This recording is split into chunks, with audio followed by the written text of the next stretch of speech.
Well, hello, friends. I'd like to take this opportunity to welcome you all to this conference on crossroads and byroads, consonants in Indian classical writings and performing arts. First, I'd like to give a hearty thank you to Dr. Radha Raghunathan, who has tirelessly organized this conference. It should be in keeping with the ones that she has done in the past, which were all flawless and of a very, very high quality. I'm Tim Boyd, the International President of the Theosophical Society, and on behalf of the TS, I'd like to welcome you all at our Library and Research Center, of which Dr. Radha Raghunathan is the director. Is quite proud to host this conference and similar ones in the past. Perhaps most of you are aware that the Theosophical Society was founded in 1875, and it was founded with a couple of three, actually, specific objects that have focused our efforts during the course of this past 149 years.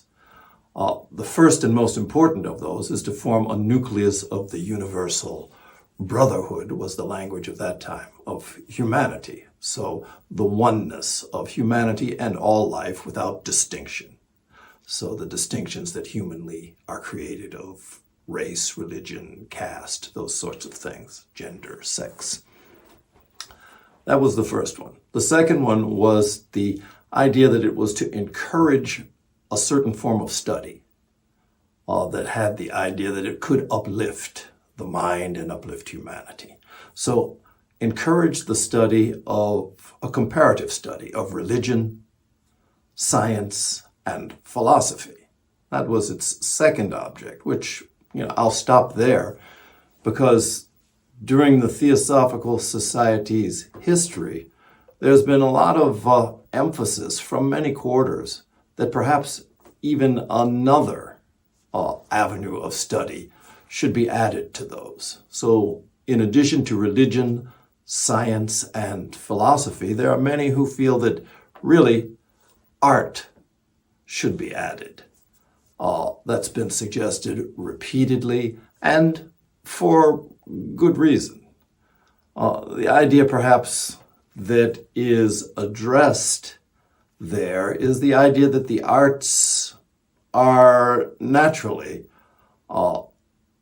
agents of study, agents of possible absorption that actually extend beyond cultural limits. Although they are culturally defined, it's the experience of anyone who has been exposed to high levels of poetic expression, of musical expression, of a visually artistic expression, of performed dance, various sorts of expressions of art, that they have this potentially elevating quality.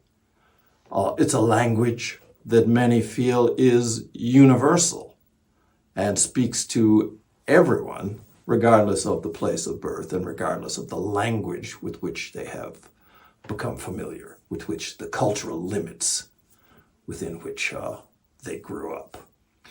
So this has been the idea, and in the Theosophical Society's history, there's been a strong influence of its message and its essential sorts of worldview and teaching.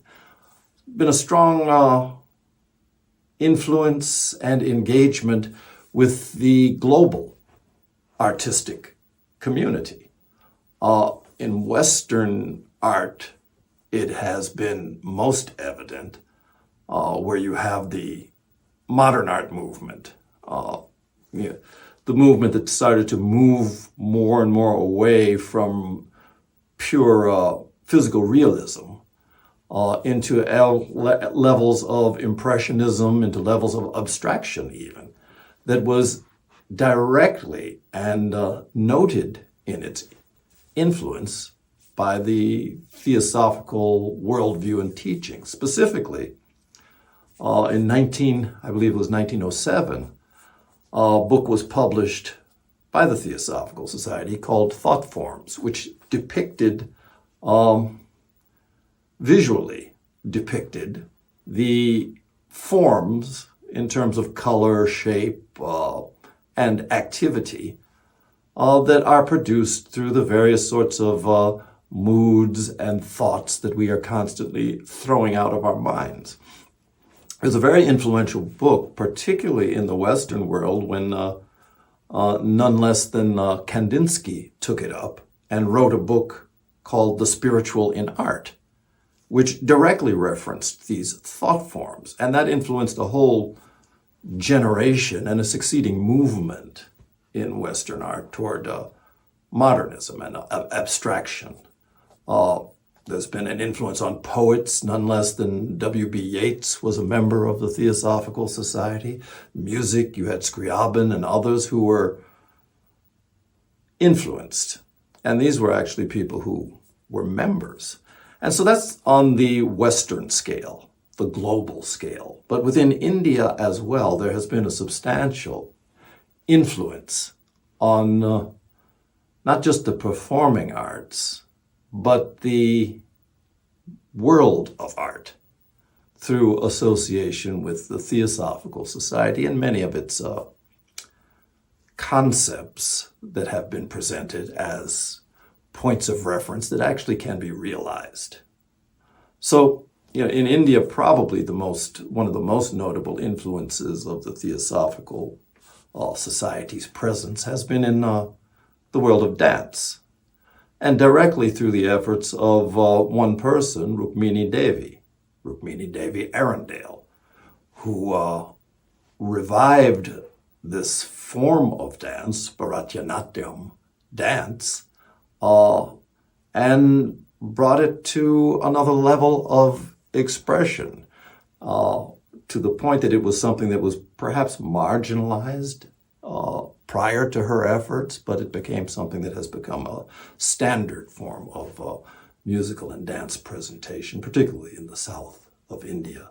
None less than Rabindranath Tagore was associated with the Theosophical Society and drew on its wellspring of ideas. And we're finding now as well that in the world of Indian modern art, that a very strong movement in that direction was influenced through direct association, again, with these ideas that point toward the possibility of expressing the formless through the forms of art that are generally employed. So with our Crossroads theme, I'm sure that you'll be exploring it from a variety of different directions, but I'm just very happy to have you all here at our Adyar Library and Research Center, and to be able to focus our thoughts together on these important matters that for many require the clarification and the magnification of thinking that such conferences as these bring to bear. So once again, thank you, and I welcome you all, and I look forward to reviewing the results of this conference. I'm sorry I can't be there with you. If it had been a few days later, perhaps I'd have been there. But I am there with you in spirit and in thought. So once again, thank you.